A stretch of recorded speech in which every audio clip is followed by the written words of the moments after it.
Et là, quand il y a le conseil des ministres, il y a l'élo. Et ça dit, nous, nous devons intervenir. Et ça dit, ministre, prêt à la présidence, dans le parlement. Et ça dit, nous devons aligner le code, oyo minier, oyo kabila chanchaka. Banilagate basalini. Nasa la peine à Gili à ça. Nasa la peine à Mona Koli à ça. Mais yo côté aux officiers parlementaires de vous. Cher commandant Ali Koyebi yo, qu'on se sous-estime. Il ne peut pas vivre. Mais leur président Zambia Zali Kota la Landarabiso. Alors, mais pas na basalaka mystique. Il faut na la peine à président Gilles Yassambi. Moi na koli à ça. Tiens merci à ça. Et ça pour na Koyebi yo que non. Musala wali kosala ezali ko influencer monde mobile. Il dépasse viva! Viva! Matali Soussou. Parti au pouvoir, viva! Viva! Fatibé! Les lots conseil des ministres, ils ont raté Salinine. Après conseil des ministres, premier ministre, Inde na Lubumbashi. Tolo bato. Topanzate. Mukolo ya lobi, chef de l'État, sala qui point de presse. Na point de presse, na ya lobakini. Na point de presse, na ya lobakini. Tombola na bakoganga ba. Zamba kelanga déjà kitoko président. Tombola na bakoganga ba. Ah sikoyo katolo bato. Topanza te. Chef de l'État le dit boy. Ouais, ngana sa parlementaire de parlementaire de bon Simba flambeau. Merci. Parce que ma boulara kenon qui sont aux arabes pour les l'air il faut défendre nos couleurs. Il ne passe viva. Tombola na bango ngaba. Na point de presse ya Facha Lobiboy. Désormais les 4 gouverneurs, il y a Est Mobimba désormais, il y a des généraux. Tombola Lobongo Gangabas.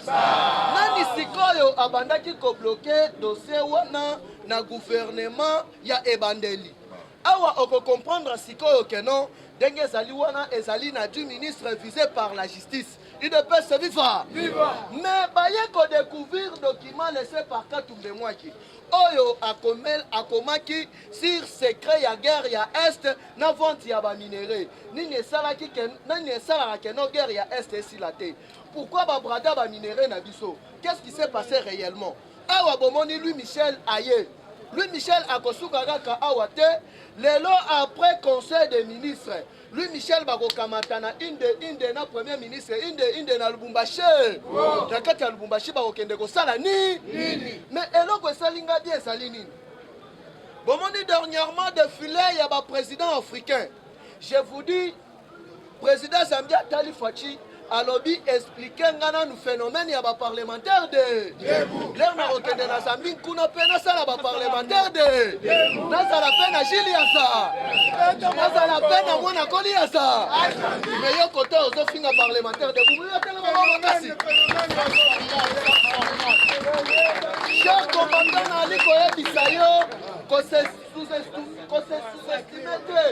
Il ne peut se vivre. Mais leur président Zambia Zali Kota la Landarabiso. Alors, mais pas na basalaka mystique.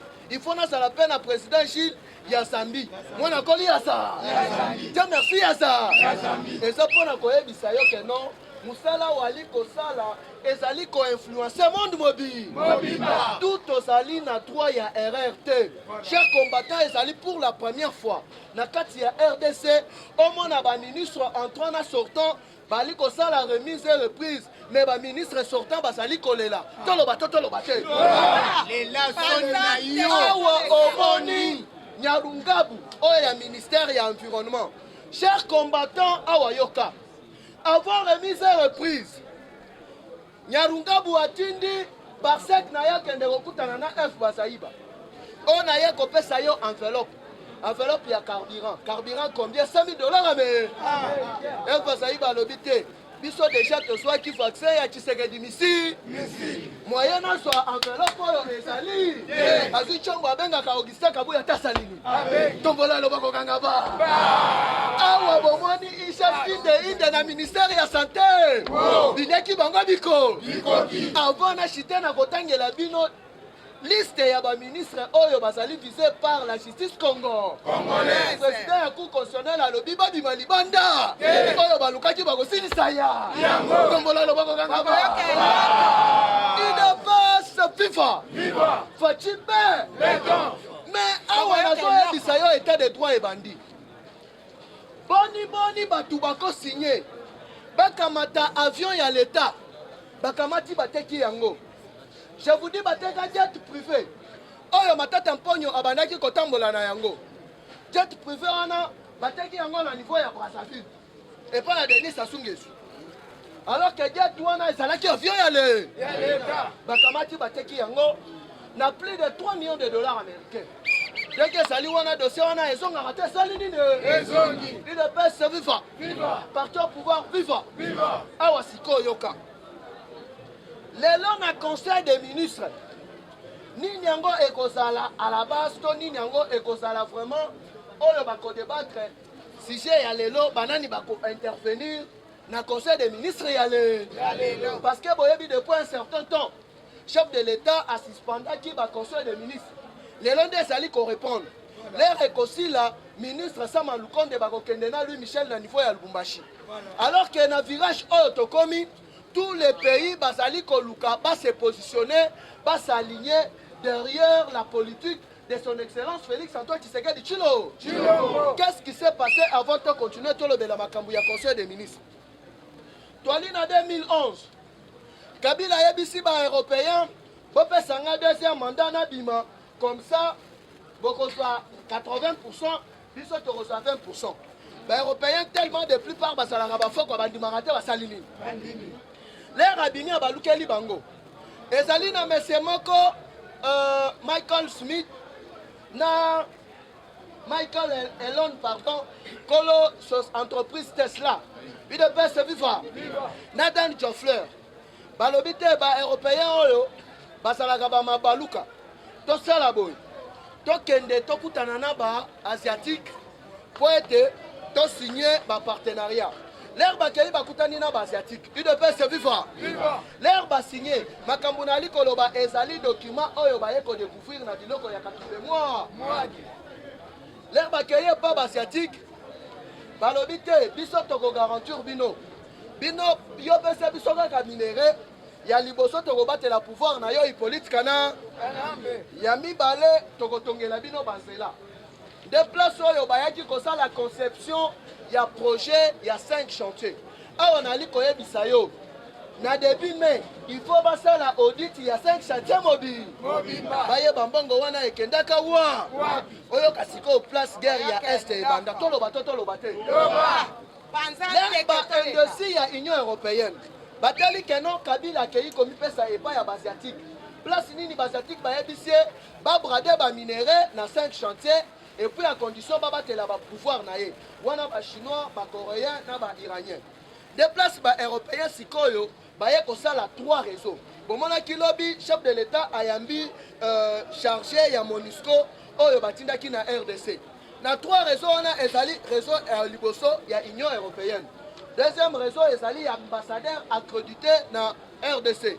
Troisième réseau ezali réseau ya MONUSCO. Il de paix se vivre. Balobi awa siko biso il faut to créer ba groupe armé na niveau ya est pour to banda ko so ba minéré na makasi nanko. Qu'est-ce qui s'est passé? Il de paix se vivre. Ba solliciter siko yo Paul Kagame. Pour te minéré bango ba ko banda ko yiba e banda ko bimela na Rwanda. Paul Kagame ayebisi bango boy nga po minéré banda kolekana awa bino nde il faut botonga ba entreprise awa na Rwanda to banda ko sala transformation awa pona ko créer ne fût que emploi na ba jeune rwandais il de paix se vivre parti au pouvoir vivre voilà comment va se mettre d'accord dès au monaki de temps en temps guerre wana ezali ko se multiplier na est l'air Kabila ye ko comprendre que non batwana ba créer guerre na est ye pona copier ba minéré ya est ye peut a créer ba groupe armé na ye moko personnel ezali na structure moko ya ba député na ya ba généraux oyo ekamba makana Jeannette Kabila toloba te to pasa te donc structure wana ba député nyoso wana basaka pe na ba carré minye na bango basaka pe na ba généraux na bango d'où bokomona avant le 30 juin bokomona fatia ko banda na ba nomination akobanda nanu na chef d'état-major général ya liboso akotia nanu chef d'état-major ya armée Etienne Tshisekedi Wamulu grand frère na ye moko oyo asala formation na États-Unis da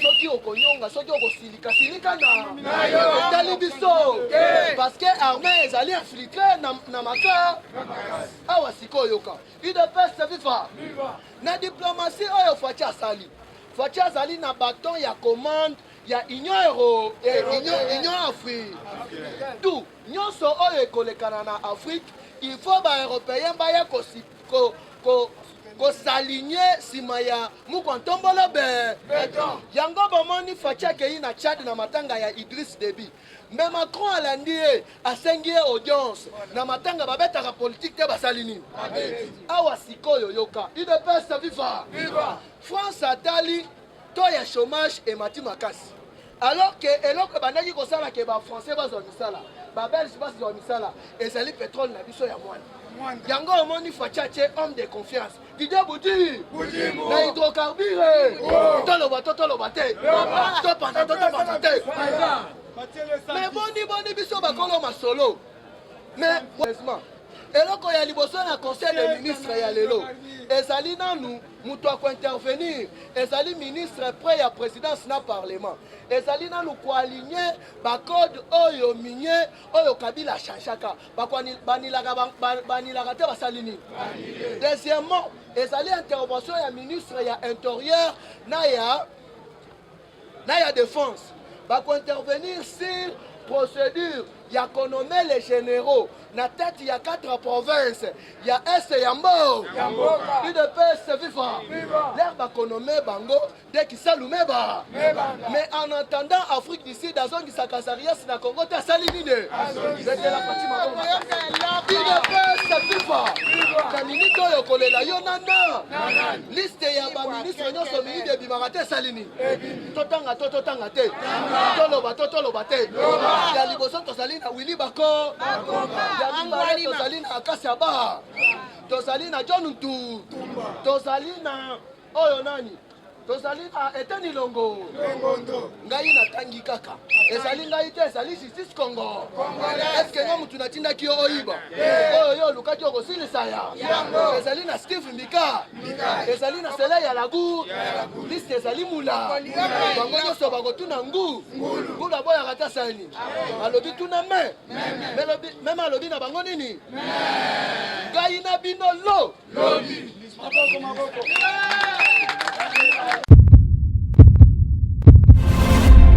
Eshima, votre magazine qui bat au rythme de l'actualité. Une réponse à vos besoins en information, un éclairage dans divers domaines. Impartial, documenté, instructif. Eshima au cœur de l'info.